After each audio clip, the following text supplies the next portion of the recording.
Hello guys, magandang gabi. Gulay tayo ngayon. Kalabasa at malunggay. So, imahin natin mga guys. Ang malunggay. Ang malunggay po ay napakayaman sa vitamins ang gulay na to.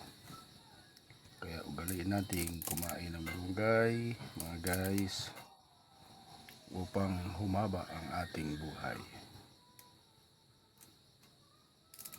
Dahil wala tayong gata guys, ay atin lang po itong igigisa ng kunting mantika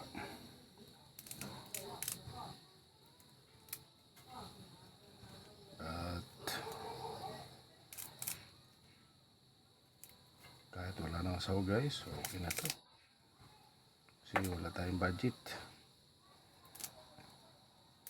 Sulit gulay lang po ito, walang karne, pero kung meron masarap ito lagyan ng kunting karne, or kung gata naman ang luto mas masarap ito may halong alimasag or alimango or mga sishel.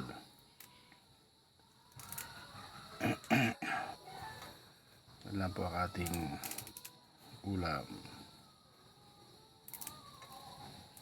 Sapat na guys. Itong biyaya ay galing sa Diyos. Kaya marapat lang natin siyang pasalamatan. Ang lahat ng ating tinatangkilik, pera, bahay, salapi ay galing sa Diyos yan. Kaya dapat nating pasalamatan ang Panginoon Diyos. Lalo higit guys ang ating buhay. Ang Diyos ang may-ari.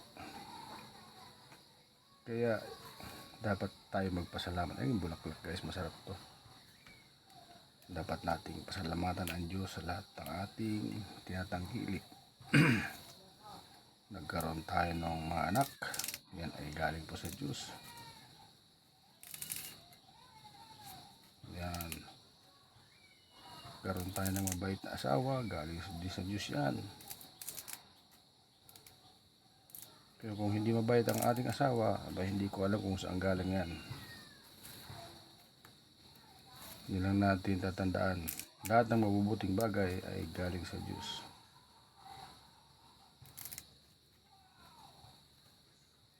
Sapagkat ang Diyos ay mabuti.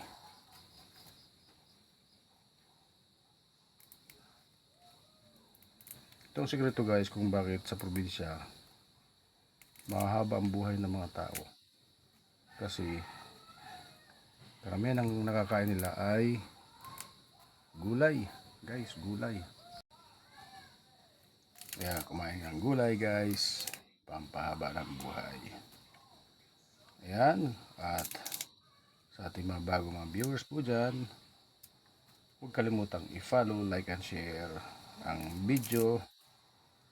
At ako'y nangangakong babalikan ko kayo sa pamamagitan ng inyong mga bakas. Kaya magbakas lang po.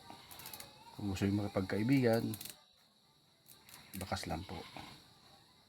Kapag ikaw ay creator, dapat kaibiganin mo lahat ng creator, kapwa creator, para mga kaibigan. Thank you for watching guys. Ayan yung ating gugulayin. Ayan, God bless po sa inyong lahat po dyan. Ayan, gulay po yan na kalabasa. Ayan guys. Thank you for watching. God bless.